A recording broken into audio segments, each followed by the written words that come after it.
Okay, we're at 1163 West Bloomfield in El Mirage, and I'm going to show you this house. And as I walk towards the front, just wanted to let you know a couple good things about the location here. You're really close to the 101. And the other thing too is there's no HOA here, so that's one less thing you would have to worry about when you rent here. So now we're going to walk towards the front. You'll notice it took me a little bit of time to get to this front area. Well, that's because it's offset from the street relatively far. So that's good. And so now let's take a look.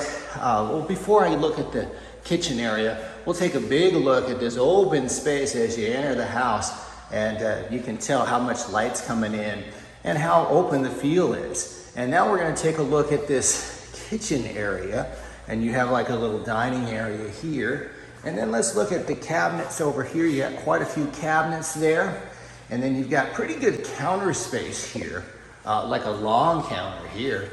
And then we're gonna go walk through here real fast. I'll show you the laundry area. And then we're gonna pop this garage open real fast. So you can kind of get an idea of this two-car garage here. And I think you get a pretty good idea of that. And then we're gonna walk back through this, get another angle of this open area in the front as I walk through it. I'm gonna go ahead and take a look at this corner. And before we go into the backyard, I'll show you the size of the backyard. Take a look at it from this angle here. And you can see how open and how the light comes into the property.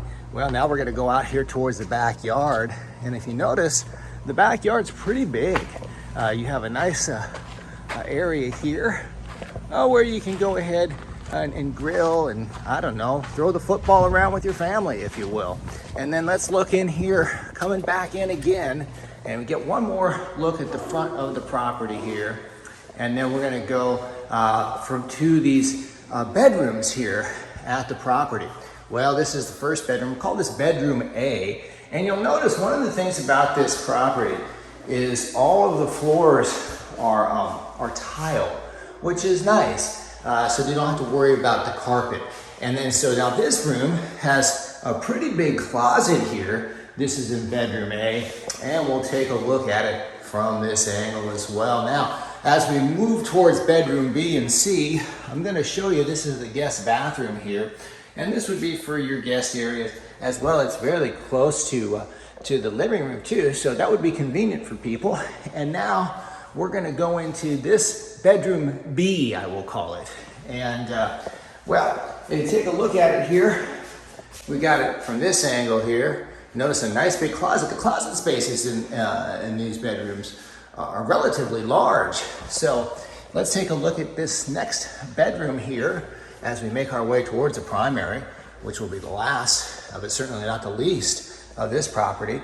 And we take a look at this bedroom C, which is a little bit bigger, at least has a bigger feel towards it than the other ones. And you'll notice too, again, a theme with all these guest bedrooms is the closets are pretty big. So as we work our way back here now into the primary, I'll take a look at it from this side and so you can see how big this primary is. And again, a nice sized closet here. And then we'll go over here. You got to look at this light coming in. Oh man, that's good light. And then we take a look at it from this angle. Well, and then the one last thing, and we'll look at it one more time, is this is the ensuite here for the primary. And if you look at it, you've got a pretty good size space. Again, you got your tile there, and you kind of got a nice open area as well for the ensuite bathroom. One more angle here of this primary bedroom. That will conclude the virtual tour of this property. If you have any questions, if you'd like to apply, you can go to rpmphoenixvalley.com. That's rpmphoenixvalley.com. Thank you for watching and have a great day.